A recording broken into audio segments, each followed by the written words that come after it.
welcome back to my channel. If you are new here and like the video, be sure to hit the like and subscribe button for more content. Thank you for watching. Hello everyone, this is the third and final part of the side series of the Polly prank. This of course featuring BOKUAKAKUROKEN. With this being said, if you are new to this channel and just started wanting to watch this is not going to make any sense, so I will put the links in the description. I will warn that there is a lot of violence in this video, mentions of death, blood, all of that fun stuff. There is even a warning at some point in this video, which I have never done. That just goes to show. Anyways, let's get to this. The raging storms were still and silent. Nothing seemed to comprehend or make any sense. The captain of Nakama was still, with a knot in his throat. His hazel eyes that once radiated a brown sun warmed with an inner gold were now blown wide in utter shock and disbelief. What? The front door of his home was swung wide open.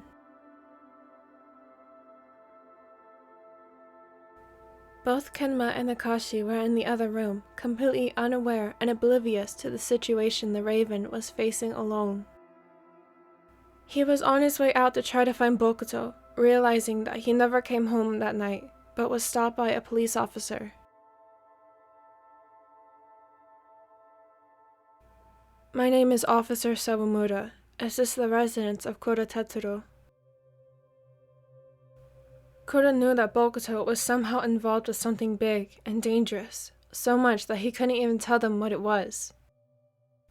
Yes, it is. But what is this? I'm aware this isn't the kids, sorry, Bokuto's residence, but you are listed as an emergency contact.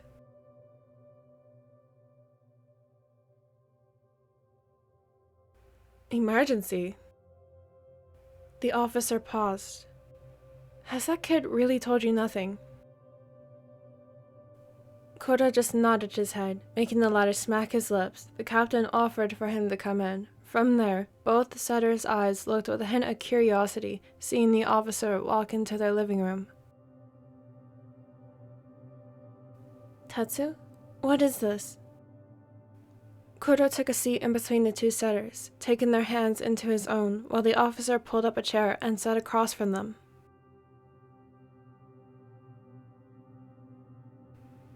We are about to find out. The older man cleared his throat. Where should I start? What all do you know? Close to nothing, but we have some suspicions. The officer let out yet another sigh before explaining everything. From Sato's escape and how he was appointed to the case that locked both him and his accomplice behind bars, and how Bokuto had just so happened to know about and practically begged him to let him help.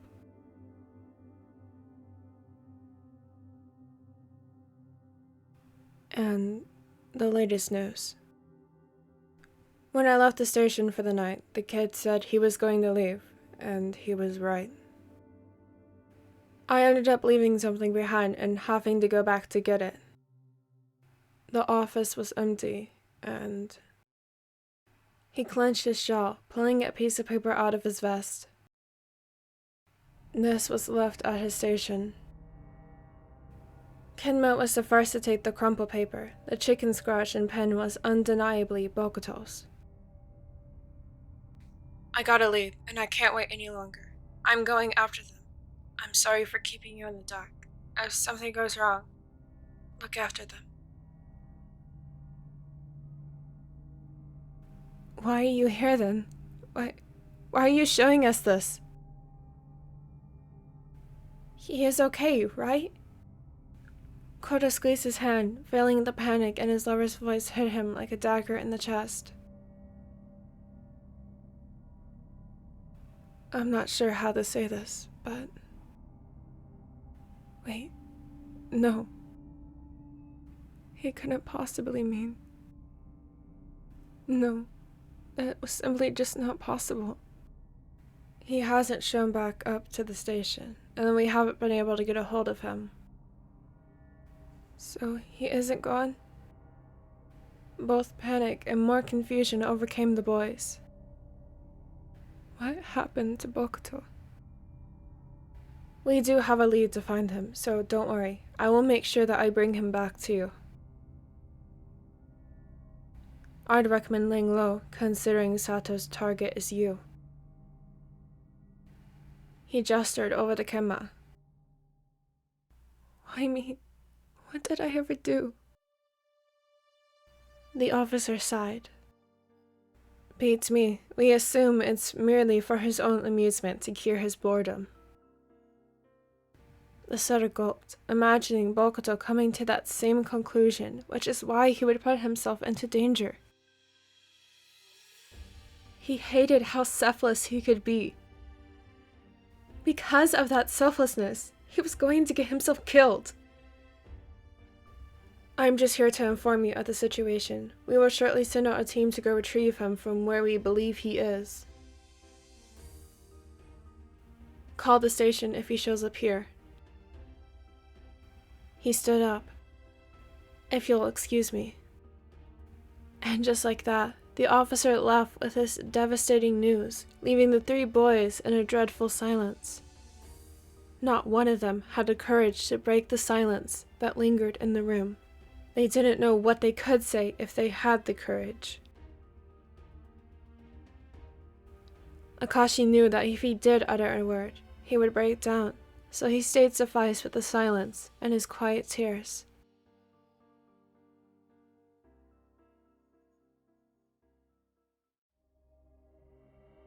He wasn't sure what time it was when he came to. He knew that after he confronted Inoue and came face to face with Sato, he was given no other choice but to comply with the gun to his head. Now he was tied to a chair in the back workroom of the convenience store.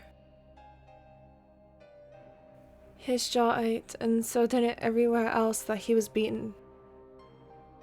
He had this urge to wipe the warm liquid from the side of his head and underneath his nose, but was proven incapable by the rope holding him captive. The only thing he could do was glare at the cashier, Inoue, while Sato was out doing who knows what. He didn't even bother fighting against the rope, knowing that would only result in rubbing his wrist raw. Jeez, no need to drill a hole in my head. He laughed lightly, but regardless walked over with a fresh towel and pan of water and began wiping the side of Bokuto's head, making him flinch back. Sit still, or it will only hurt more. You really caught Mr. Sato on a bad day. He laughed again, gently going over Bokuto's eyes with the towel. This boy seemed odd, but maybe he could work with this. Even though it was wishful thinking, maybe Bokuto could get through to him and maybe reason with him. Inoue is your name, right? He frowned, pressing a little harder on Bokuto's wounds unintentionally. That is my real name, but I prefer if you don't use that while I'm working. Bokuto knew that he wasn't talking about his part-time job as a cashier, but as Sato's psychic. You're around my age, right? Yeah, I'm a second year. So, he was younger than him. What was a kid doing in this line of work? Why are you doing this? What is your objective, siding with a guy like that? I think you are talking too much. He bumped into Bokuto's shoulder that just so happened to be his injured one. The ace hissed in pain and fixed his glare back on the younger. This is asinine. You know that, right? Inoue stood up, taking the dirty towel and water away. Probably, but I don't think that would matter in the future. Thinking about it, my actions will soon be forgotten once everyone is gone, and my life will simply continue. Everyone dies. So what's the point in prolonging it? I'm only letting them see the other side sooner. The owl couldn't help but laugh. You know, you're insane. Why, thank you. That wasn't a compliment. Inoue just shrugged his shoulders and left the room, leaving the captain alone with his thoughts. This was crazy. While he had lost track of time, it should be Christmas Eve. This wasn't how it was supposed to happen. Right now, he should be home, listening to Kodo ramble on about who knows what, probably making Christmas Eve dinner. Akashi would probably be helping him, knowing how he was, and Kimmo would be propped up against Bokuto's chest, playing a game on his Switch, while the owl would play with his hair. Whether it was running his fingers through his hair, or braiding it. This was far from his imagination. Part of him wanted one of them near, and the other part thought rationally, thinking whoever was watching, that neither of them were in this mess. Especially Kinma. Innocent Kinma was Sato's target. A small chuckle escaped from underneath his breath, knowing Sato's behavior and crimes. It wouldn't be much long until he comes back to kill him. Bokuto was usually optimistic, but it was hard to do so with the constant throbbing pain with both current and previous injuries, plus the visual he was knee-deep in his grave.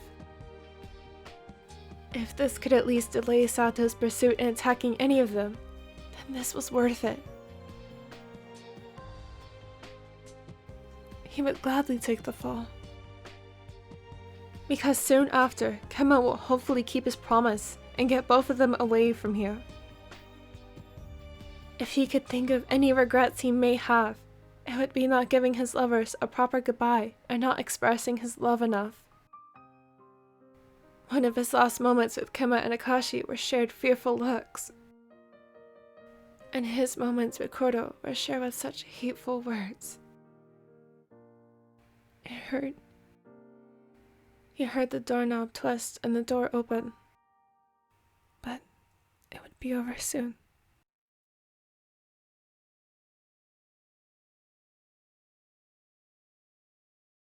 The officer threw his keys down onto the desk and set a cup of coffee down rather harshly after coming back from patrol. It seemed that where he thought he had a lead was actually a dead end. After informing his family of the outcome, he obviously couldn't just go back home and rest. It was his fault for getting a civilian involved, and now he needs to take responsibility. Damn it, kid. He glanced over at the laptop Bokuto preoccupied when doing his research. While he had made it a secret rule that he would never snoop around with someone else's belongings without permission, this wasn't exactly normal circumstances. He opened the laptop and began looking at everything there was to look at. Downloaded files, hidden encrypted notes, everything. After many hours and 2 more cups of coffee, he was really close to giving up when he found it. It was a folder that was barely even registered on the device, completely erased from the history browser. Damn, I really underestimated him. He probably would have caught on much sooner, but being sleep deprived didn't help his situation. He pulled his phone out and dialed a number. What the hell do you want? Well, someone's in a cheerful mood. Come on, don't be like that. It's late. We were out all night searching for that kid. Why are you still at the station? Never mind that. The officer shut the laptop after jotting down a few notes that he may forget between here and there and grabbed his keys. I have a lead, and I'm sure of it this time. You were sure last time. Well, I'm even more sure now. I looked at the kid's laptop and found the address. There was a pause. You didn't do that beforehand? You're such a dumbass. He heard shuffling on the other line. That got him moving. While it was careless and completely irrational idea, he let his morals come first.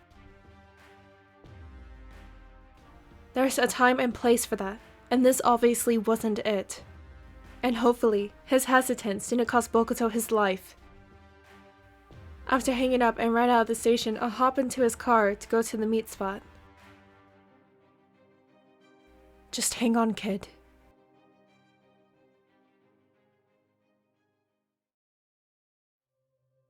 While both Kodo and Kema were still trying to comprehend everything, Akashi understood surprisingly easy. That didn't mean he wasn't petrified or worried, because he definitely was. He just developed a burning hatred for that man, Sato, for harming everyone. So, he did what everyone else would do in a situation like this. He resorted to finding out who Sato really was. The end left him a shaking mess. No. This couldn't be. He felt nauseous, like the research made his stomach flip inside out. Meanwhile, Kodo walked into the same room, taken aback seeing the setter nearing a panic attack. Keiji? What? He's going to kill him! The captain froze, getting next to the smaller, pulling him into his arms. He is going to kill Ko. The setter's panic sent the older panicking, but regardless, did his best to calm himself for Keiji's sake. What are you talking about? Bao is strong. Not against Sato. He is strong, but not against him. Kodo stole a glimpse towards Kema's PC that the Raven was using and saw the gruesome pictures. He is still injured too. Do you think you can find him? Akashi rose his head from the racer's shoulder with wide eyes. What? You want to go after him? The captain took his lover's hand and gave it a small squeeze, feeling very conflicted about all of this. I can't just sit back and wait. Not when he is fighting for his life and keeping us safe. You deserve nothing from me, least of all my trust. He couldn't believe he said all of those hateful words to Bokuto. He needed to make things right. I have an idea. It's just a hunch that may be wrong. A hunch is better than nothing. Akashi smiled while the blonde walked into the room. What are you doing? He was glued to his game, most likely an escape from reality, one that involved Bokuto missing. Well, we are going after Ko. The smaller flinched and set his game down. Okay, I'm going with. It probably would have been better if he hadn't mentioned it. No, Ken, you have to stay here. What? Why? He bit the inside of his cheek, trying to find the right words without scaring him. Ken, you're Sato's target. We can't put you into danger like that. He will instantly go after you. Kenma shrugged. Then use me as bait. The two ravens stared at the smaller that had said that so nonchalantly with wide eyes. Bait? Kenma, are you out of your mind? Maybe, but I don't think any of that matters. He glanced at his own PC with the images still lurking through the screen. Kotaro is in danger because of me. Kenma, this isn't your fault. Akashi stood up, embracing the smaller. But it is. I'm his target. If it weren't for that, Ko wouldn't have recklessly gone off like that. You're not going to give this up, are you? Akashi laughed lightly. You should know Ken is as stubborn as Bokuto. I believe that is why we're soulmates. He smiled smugly before remembering that Bokuto was no longer by his side. They had to do this. They were going to save Bokuto. Alright, here's the plan.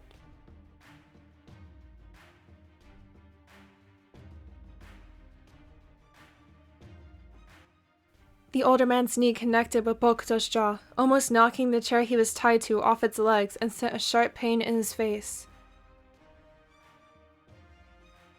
You've interfered with my plans.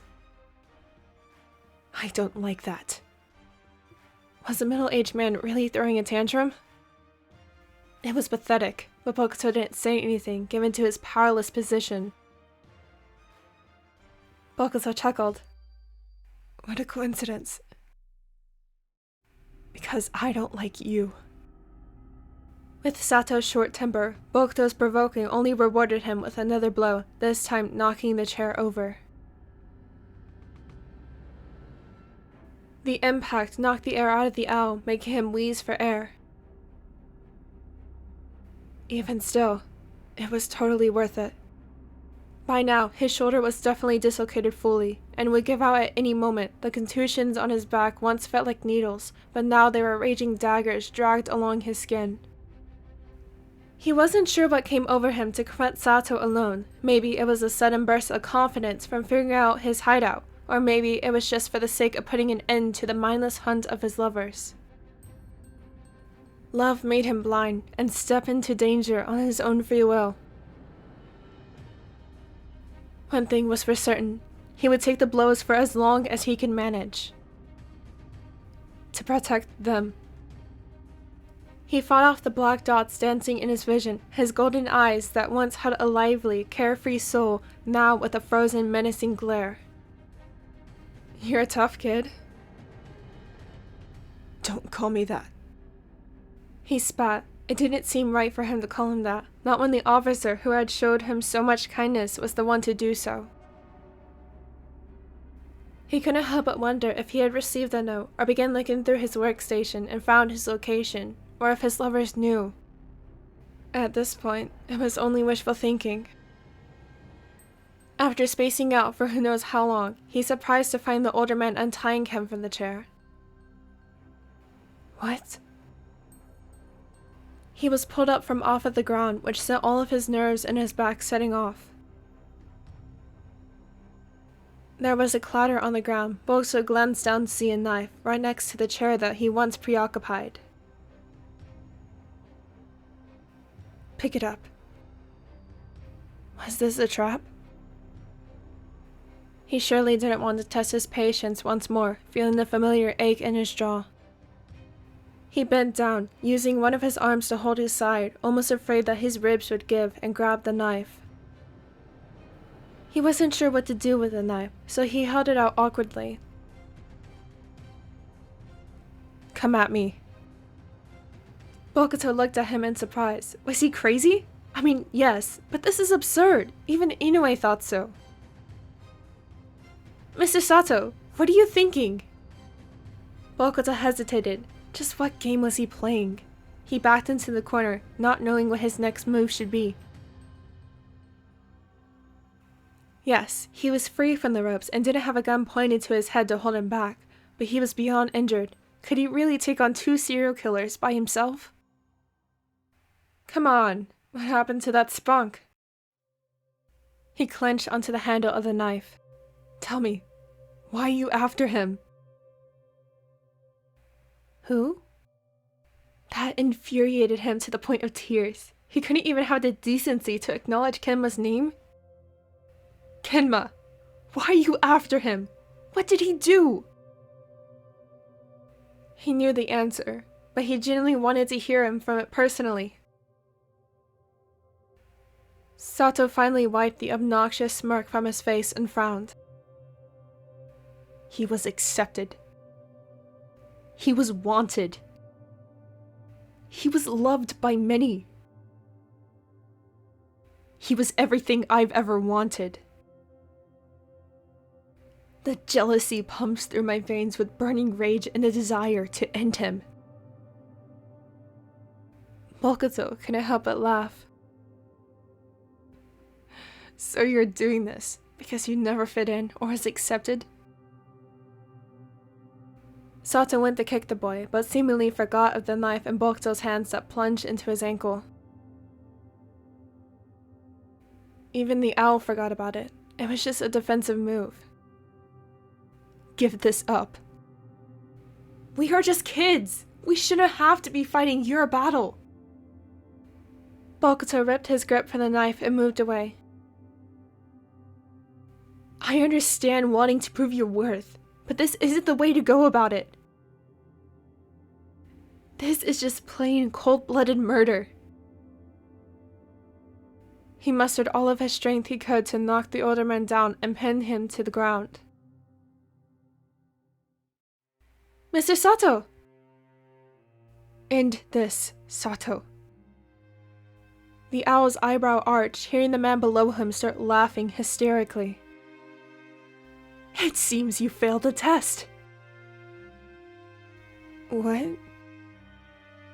He was cut off by a sharp pain igniting in his leg where he felt the knife from before plunge through his skin. He hissed before falling to the ground, finding the battle to fight the darkness increasingly become more of a task. Shit. This wasn't happening. This wasn't where he was supposed to die. He had to fight a little longer, to buy his lovers more time.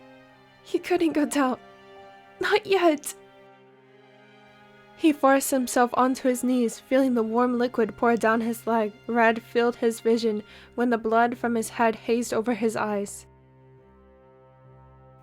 Sato crouched down, like the pain in his ankle meant nothing, and smiled in amusement. Wow, you're still going. Quite impressive, little one. Go to hell. He spat, not even trying to filter himself anymore. Sato backhanded him off of his knees, making his vision double. He couldn't get up. It was the last hit that did him in. He couldn't fight. He was going to die. His ears were ringing when he heard a door slam open and shouting. Put your hands up! Sato unholstered his gun and cocked it, aiming at Bokuto who barely hanging on to consciousness. He heard the officer curse. It was just the officer that arrived at the scene. Through blurry vision, a mixture of the amount of blows and tears, he saw a familiar outline. Don't shoot! Kuro got in between Sato and his lover, holding both hands out ready to take the bullet if need be. What the hell are you doing there, kid? Don't shoot! Please! Kuro reached behind him, taking the owl's arm that was cold and wet from blood. Tetsu. He saw Akashi and Kemba standing behind the officer. What were they doing? They weren't supposed to be here. They should already be on their way out of this prefecture. Not here. Why are you here? Kuro spun his head and gasped, seeing the state of the ace. His hair was no longer gelled. He had blood dripping from his head and nose. Even the whites of his eyes were strained with red lines and erupted vessels. Not to mention the puddle of blood surrounding his leg and the broken sound of his voice. I couldn't leave you. You're going to be okay. We'll get you out of here. I don't think so. Kuro turned his attention back to Sato, who raised his gun, making the raven turn back to his lover, scooping him into his arms and braced himself. I'm sorry, he whispered. There was a loud bang. The captain thought he would feel a fiery oblivion erupt through his entire system, but only heard someone drop to the ground. Kuro looked to find both Sato and a boy his age on the ground. Inoue. What? While Sato made his shot, Inoue had jumped in front of the two, and the officer made his shot, successfully shooting down Sato. What are you? he croaked, dragging himself to the boy on the ground appeared to already be gone. You idiot. He slumped down, letting the darkness gladly take over, and Officer Suwamura let out a shuddered breath. Holy shit. That was... Then he remembered Bokuto. Oh shit, the kid. He hopped over the two criminals and got to the captain's side. Kid? It's Bokuto. You dumbass. The officer laughed and sighed in relief. You're the dumbass here. What the hell were you thinking coming here by yourself without a word? The two setters walked into the room after collecting themselves from everything they just witnessed. As much as I'd like to scold him, he is quite injured. Right, I'll go and get the paramedics who are right outside. He hopped over the criminals once more, running out of the room and left the four alone. Why didn't you leave? He looked up at Kenma, who was the one he made promise about leaving. You know that none of us would have left like that. Not without you. Bokuto chuckled before wincing. Yeah, I guess so. I should have known. He felt Kuro's grasp on him tighten slightly. I'm sorry. I never meant any of those words. I promise. I'm so sorry. He was cut off, feeling Bokuto's hand gently caress the tallish cheek. It's okay. I know. You were just stressed and worried. It's my fault. No, I thought you were going to... I'm sorry. Bokuto laughed once more, making everybody confused. I didn't think I would see you three anymore. But you made it. And we are right here. Bokuto crossed his arms and pouted. I understand Tetsu coming here, but you two should be resting. You are recovering from illnesses, which is not something to take lightly. He tried to scold them, but his voice would give him away with pure exhaustion and weakness. Try backing up your argument when you don't try to confront a serial killer on your own. This might be my opinion, but can we do next Christmas at me or Ko's place? Kuro laughed, holding the setter's hand. That might be for the best. Just then, the paramedics came in and placed Bokuto on a stretcher, already attending his wounds. The officer was back at his side, once the three volleyball players were dismissed to visit them at the hospital later. You did it, kid. Although I'd rather the outcome not be this. He pointed out Bokuto's battered state. Without Inoue in the picture, Sato could be behind bars for good. While it was true that their stalker and target problem was no longer apparent, Inoue was dead. Yeah, but he was just a kid. That is true. While we may never know the reason, he saved you and your boyfriend's lives. Yeah, he was right. Man, I'm gonna have to fill out a shit ton of paperwork for this. The officer whined, leaning back inside the ambulance. Thank you. Without you, Kema may already have been gone. The officer smiled. Just get some rest, kid. Bokuto nodded and closed his eyes, not falling asleep, mostly because he wasn't allowed to yet, but instead reflected on his winter break. It was hectic and coming to a closing point. He definitely didn't imagine it to turn out this way, but regardless, relieved that it was finally over. Wow, I feel like I've been working on this little mini-series for far too long, but it's finally over. While it is sort of kind of not really finished, the following events will be more discussed in the next prank, which is... I don't even know. I can't sleep prank. Maybe I don't. I think that's what it is. I think the first part is gonna be Daisuke Iwa Oi, because we need to give BOKUAKAKUROKEN a break. So definitely. But the I can't sleep is going to be more of a fluffy hurt comfort at the most, because this was as angsty as I can get for the meantime. I don't really know what I'm saying. Yeah, bye. Thank you so much for watching. As always, if you like to be kept up to date, check out any of my social medias. I hope that you all have a wonderful day or evening.